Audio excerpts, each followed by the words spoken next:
Hi, welcome to my video. So there is one key phrase which I cannot stand and I don't agree with, and that's the line, "Don't surround yourself around negative people," or "walk away from negative people." I don't agree with any of that. The way I see things is, if I know someone who is negative, or I'm around someone who becomes negative, I'm not going to just walk away. I'm going to stand directly by their side and help them in some way.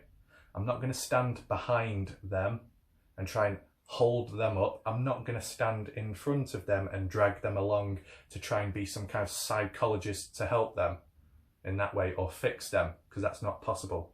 That's out of my control. But what I can do is at least support them in some way and stand by their side, so I'm in clear view of them and they're in clear view of me.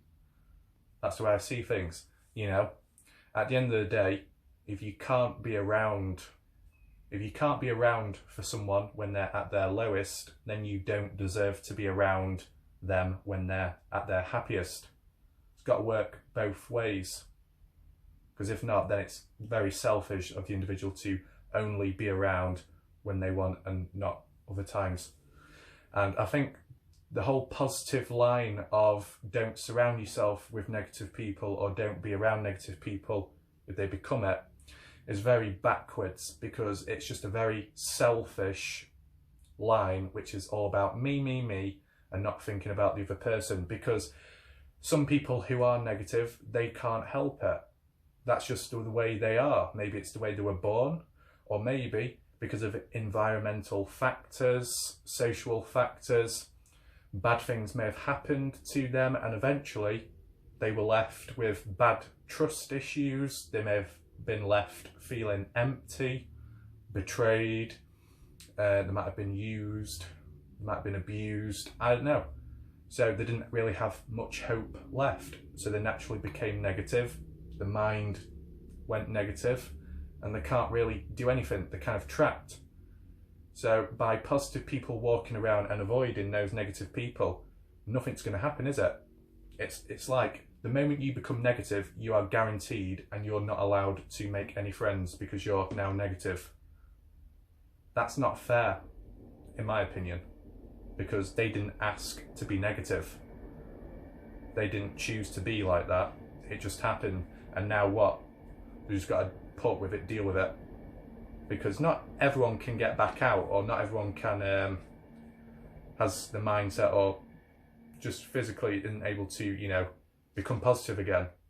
Sometimes it requires other people or some kind of influence around to help them along. But if you've got this positive me entitled selfish attitude, then it's kind of screwing other people over, so it doesn't really work.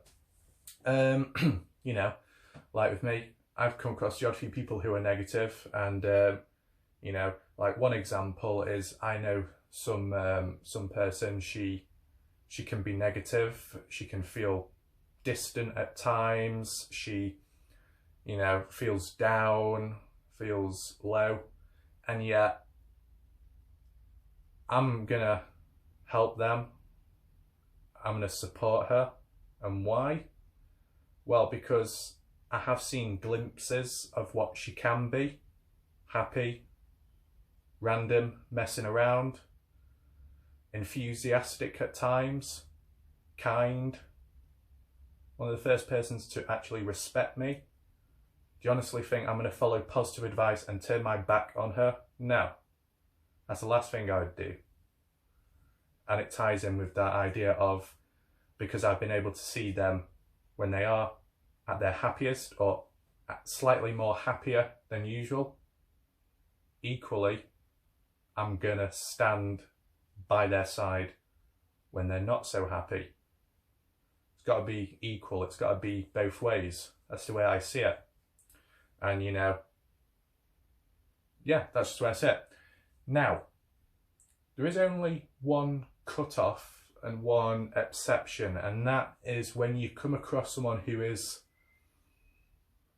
extremely negative, slash either they're a danger maybe to you or maybe to themselves, maybe. I would know because I encountered it in the past when I came across one individual online who was almost kind of like a psychopath in terms of emotion. They had some kind of hallucination. I think they were showing signs of schizophrenia and maybe some other stuff. Yeah, they were outright, flat out negative from the beginning. They weren't enthusiastic. They were very cold. They weren't very talkative. Didn't really engage much. Didn't really show much. Nothing. And yet I stuck around for a few months, but eventually I had to cut ties with them because I felt like I was kind of getting sucked in a way, because maybe I was helping too much, and that was a mistake. I shouldn't do that because it's not in my control and it's not my responsibility to do that. So that was a mistake by me. But what I picked up on was there was nothing I could do to help them. But additionally, the way they were acting, they were definitely a psychopath, because of the way they were cold and the way they suddenly snapped and were abrupt. And as well, they were using memory loss as an excuse for their actions and the way they treated me. And whether that was genuine or not, that was a red flag to, yeah, this is not acceptable.